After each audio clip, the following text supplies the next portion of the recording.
इंदौर के चर्चित राजा रघुवंशी हत्याकांड में पुलिस जांच लगातार नए खुलासे कर रही है। ताजा जानकारी के अनुसार हत्याकांड का आरोपी विशाल चौहान ने हीरा बाग की एक बिल्डिंग में अपने ही नाम से फ्लैट बुक कराया था। फ्लैट बुकिंग के दौरान विशाल ने 3 महीने का किराया एडवांस में जमा किया था। इंदौर के कारोबारी राजा रघुवंशी की हत्या की मास्टरमाइंड उनकी पत्नी सोनम रघुवंशी को बताया जा रहा है। 25 साल की सोनम की भोली सूरत देखकर कोई यकीन नहीं कर सकता कि उसने अपने पति के खून से अपने हाथ रंगे हैं। इस सनसनीखेज हत्याकांड में उसने ऐसी शातिर चाल चली कि 3 राज्यों की पुलिस को 17 दिनों तक चकमा देती रही, लेकिन अब वो सलाखों के पीछे है।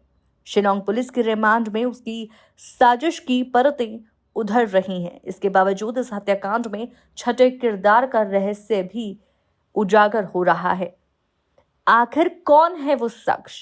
एक नाम जो सामने आ रहा है वो है विशाल चौहान, लेकिन अभी भी पुलिस को शक है कि कोई और ही ये शख्स है जो मास्टरमाइंड हो सकता है, जिसने सोनम की इस खौफनाक स्क्रिप्ट में मदद की थी। क्या ये साजिश किसी क्राइम थ्रिलर फिल्म या वेब सीरीज से प्रेरित थी? झूठ बोलकर कैसे फंस गई सोनम? खौफनाक कत्ल की इस कहानी का छठा किरदार आखिर कौन है? शिलोंग पुलिस अब इन रहस्यों से पर्दा उठाने में जुटी हुई है। एक मिडिल क्लास से ताल्लुक रखने वाली सोनम बचपन से ही एक औसत स्टूडेंट रही है। किताब से ज्यादा रिश्ता नहीं रहा, किसी तरह ग्रेजुएशन पूरा किया।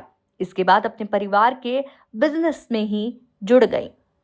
परिवार से लेकर दोस्त तक यही मानते हैं कि सोनम का दिमाग कत्ल जैसी साजिश रच ही नहीं सकता, क्योंकि अपराध की दुनिया से उसका कोई दूर दूर तक लेना देना नहीं रहा है।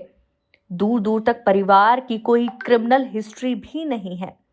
ऐसे में सोनम की मिस्ट्री क्या है? किसी पेशेवर अपराधियों की तरह प्लानिंग, कत्ल के बाद खुद को बचाने का पूरा प्लान, हनीमून ट्रिप पर खाई में कत्ल की साजिश। इन बातों की वजह से सवाल उठता है कि क्या सोनम और राज के साथ कोई और भी है? इन सभी सवालों का जवाब बहुत जरूरी है जानना। अब आपको बता दें कि 11 मई 2025 को इंदौर में राजा और सोनम की शादी हुई थी। शादी के महज 12 दिन बाद 23 मई को वो हनीमून के लिए मेघालय के चेरापूंजी पहुंचे, लेकिन यह हनीमून यात्रा एक सुनियोजित हत्या की साजिश का हिस्सा थी। सोनम ने अपने प्रेमी राज कुशवाहा के साथ मिलकर राजा की हत्या की योजना बनाई थी। इस साजिश में 3 सुपारी किलर आकाश राजपूत, विशाल सिंह चौहान और आनंद कुर्मी भी शामिल थे। 2 जून को राजा का शव चेरापूंजी के मावडोक इलाके में एक झरने के पास गहरी खाई में मिला। हत्या को लूटपाट का रंग देने के लिए राजा के गहने, पर्स और मोबाइल हटा दिए गए थे। इस मामले के सामने आने के बाद शिलोंग पुलिस शुरुआत में इसे लूटपाट का मामला मानकर अपनी जांच शुरू कर दी। राजा की कॉल डिटेल खंगाली गई, लेकिन कोई सुराग उसमें नहीं मिला। लेकिन पुलिस ने जैसे ही सोनम की कॉल डिटेल की जांच शुरू की, उस पर शक की सुई घूमने लगी। उसकी कॉल डिटेल में ऐसे अहम सुराग मिले कि पूरा केस ही खुल गया। सोनम इंदौर को ही राज कुशवाहा के नंबर पर लगातार बात कर रही थी। मेघालय पुलिस के उन्होंने दावा किया कि सोनम और राज के बीच प्रेम प्रसंग है। वो उससे शादी करना चाहती थी, लेकिन परिवार के दबाव में उसे राजा से शादी करनी पड़ी। शादी के बाद ही सोनम ने राजा को रास्ते से हटाने की साजिश पर काम शुरू कर दिया। 21 मई को सभी आरोपी गुवाहाटी आए। इसके बाद सोनम के पीछे 22 मई को शिलोंग चले गए। 23 मई को वारदात को अंजाम दिया। इसके बाद सोनम 23 मई को ही गुवाहाटी से इंदौर के लिए ट्रेन से निकली। 25 मई को इंदौर पहुंची और वहां से राज से मिली, जो कि उसका तथाकथित बॉयफ्रेंड माना जा रहा है। राज कुशवाहा ने उसे एक दिन इंदौर में किराए के कमरे में रुकवाया। फिर एक ड्राइवर ने उसे उत्तर प्रदेश के वाराणसी में छोड़ दिया।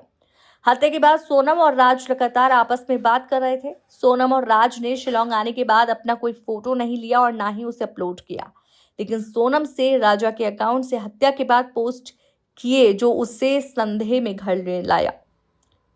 2:15 पर हत्या के बाद उसने सोशल मीडिया पर लिखा था, 7 जन्मों का साथ है, शक यकीन में बदल चुका था। मेघालय पुलिस को 3 और 4 जून को ही पता चल गया था कि सोनम हत्याकांड में शामिल है। पुलिस ने राज कुशवाहा को इंदौर से गिरफ्तार कर लिया। साजिश में शामिल विशाल उर्फ विक्की ठाकुर को इंदौर से पकड़ा गया, जबकि आकाश राजपूत की गिरफ्तारी यूपी के ललितपुर से हुई तो आनंद के मध्य प्रदेश के बीना से घर दबोचा गया। इसके बाद गाजीपुर में सोनम ने सरेंडर कर दिया। पहले वो अपहरण की झूठी कहानी करती रही, लेकिन शिलांग पुलिस ने सोनम की इस चाल को भी नाकाम कर दिया। शिलांग पुलिस सभी आरोपियों को ट्रांजिट रिमांड पर लेकर मेघालय पहुंची, जहां अब सोनम से सवाल किए गए तो उसने पहले अंजाम बनने का नाटक किया कि वो कुछ नहीं जानती। पुलिस ने पूछा, राजा की हत्या क्यों करवाई? सोनम पहले खामोश रही और फिर बोली, मैंने कोई हत्या नहीं करवाई, मेरा अपहरण हुआ था। लेकिन जब पुलिस ने सीसीटीवी फुटेज और सुपारी किलर के साथ उसकी मौजूदगी का सबूत दिखाया तो सोनम टूट गई। उसे रोते हुए कबूल दिया, हाँ मैं इन तीनों को जानती हूँ और मैंने राजा की हत्या करवाई। पुलिस ने सोनम और प्रेमी राज का आमना सामना करवाया। पुलिस के पास आरोपियों के खिलाफ पुख्ता सबूत है। क्राइम सीन से मिली खून से सनी सोनम की जैकेट, किराए के कातिलों के साथ सीसीटीवी फुटेज और हत्या से पहले और बाद में सोनम का अपनी सास से संपर्क में रहना, ये सभी सबूत उसकी साजिश को बेनकाब करने लगे। इसके अलावा एक लोकल गाइड ने राजा और सोनम के साथ 3 संदिग्धों को देखा था। उसने ही खुलासा किया था कि 3 लोग राजा और सोनम के आसपास लगातार चल रहे थे।